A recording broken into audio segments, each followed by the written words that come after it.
नमस्कार मु रश्मि किचन को आपण मानक स्वागत जनाऊँगी। तो फ्रेंड्स आज आम वेजिटेबल चॉप बनेवा होटल स्टाइल रे वेजिटेबल चॉप देखंतु तापई मु एठी किछि बादाम को छाणी की भल भाव नहीं जाइछि, किछि अदा रसुण को मु छेची की नैछि, किछि कॉर्नफ्लोर पाउडर को मु पानी रे भल भाव गोले रखी देछि तार मिक्सचर बनै। एवं देखंतु मुझे बीट रूट को छोट छोट पतला पीसेस रे काटिछि एवं गाजर को मध्य एपरि छोट छोट भाव रे काटिछि, किछि पियाज नेइछि, किछि लंका नेइछि काटी, एठी किछि चाट मसला, किछि अल्प चीनी नेइछि बैलेंस ठीक रखिया पई, एवं एठी हळदी, किछि गोलमरीच गुंड, किछि मेथी पत्र एवं किछि गरम मसला पाउडर मु नेइछि। देखंतु एठी मु अल्प किछि सुजी एवं अल्प सिमेई मिसी ताकू मिक्सचर करी गोटे नैछि, एवं एठी सिजा आलू मु 6टी सिजेई लुण दे चकटी ताकू रखिछि। चलंतु वर्तमान आमे प्रोसेस स्टार्ट करिबा हमर। तो फ्रेंड्स देखंतु वर्तमान गोटे कड़ाई रे किछि तेल नै जाइछि। वर्तमान आमे एथिरे पियाज एवं कंचा लंका को ऐड करनबा।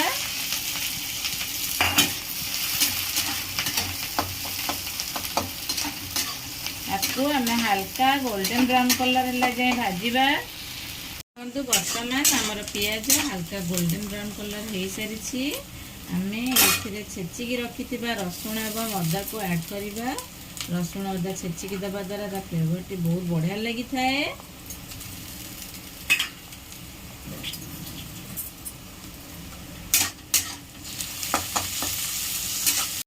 वर्तमान आम ये काटी रखि बीटरूट एवं गाजर को ऐड करवा। अल्प लुण दबा कारण आम आलू रे लुण दे चकटी, केवल परिवा सिझापी हल्का लुण दबा।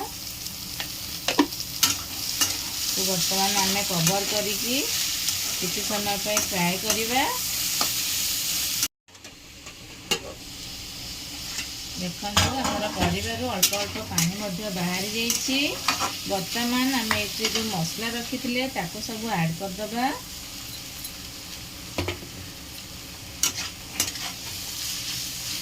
भल भाव आम घाटिया मसला एवं परिवा एका सांगरे सिझीज। वर्तमान आम पुणी थे ताको कवर करनबा।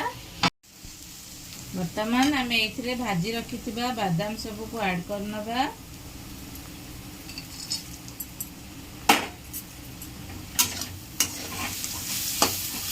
आपण जदि कंचा बादाम नौथिबे ताले प्रथमे ऐड करदेबे, जेतेबेले पियाज फ्राई करिवे सेही समय रे।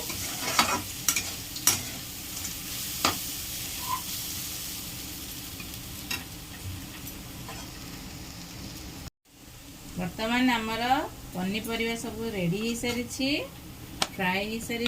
आम ये आलू को ऐड करनबा। तो मसला आमर रेडी हो जिवो। वर्तमान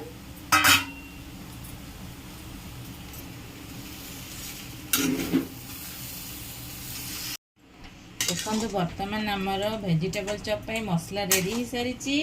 आम आपको गोटे जगह को बाहर करी आम ठंडा करनबा। तापर पुणी आम ताकू छाणीबा तेल रे। वर्तमान आम ये सब मसला को ठंडा करनबा। चलंतु देखंतु आम आलू मसला को एहीपरि भाव में प्रेस करी करी ओभाल साइज रो आम बनैबा, जेपरि आमर होटल स्टाइल रे मिले आम वेजिटेबल चॉप। मुझे सब बनै सारे मोर एठी 40 पीस वेजिटेबल चॉप होइछि। देखंतु वर्तमान आम या नेक्स्ट प्रोसेस को जिबा। आगर जो सुजी एवं सिमेई नहीं से आम वर्तमान यहीपरि वेजिटेबल चॉप को भल भाव में कवर करनबा। ये सब ये देखंतु हमर रेडी हो सारी गोटे यहीपरि भाव में मु प्रत्येक वेजिटेबल चॉप को सुजी एवं सिमेई द्वारा कवर करी।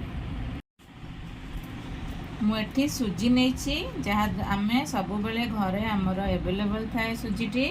आपण मैंने या जगह ब्रेड क्रम्स नहीं बनई पारे। मोर सबू हो सारी गोटे कोट दे सारी मुझे बर्तमान मोर रेडी हो सारी। नेक्स्ट स्टेप चलतु बर्तमान जीवा।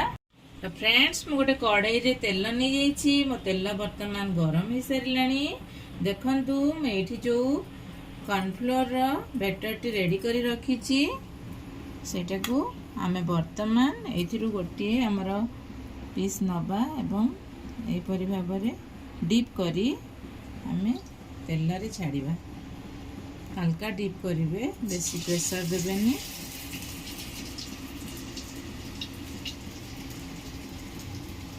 आपण माने मध्य मोर एपरि भाबरे गोटे गोटे स्टेप को फॉलो करंतु एवं ए प्रोसेस रे बनांतु। देखिबे बहुत टेस्ट लागि थाए ए वेजिटेबल चॉप टी।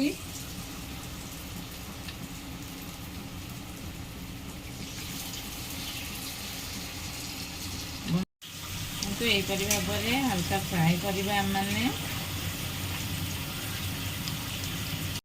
देखु बर्तमान आमर वेजिटेबल चॉप गुड़िक हो जाइए। आम गोटे प्लेट को बाहर करनबा। बाहर क्रंची भीतर बहुत सॉफ्ट होता है वेजिटेबल चॉप गुड़िक। देखु केते सुंदर देखा जाउछि आम वेजिटेबल चॉप।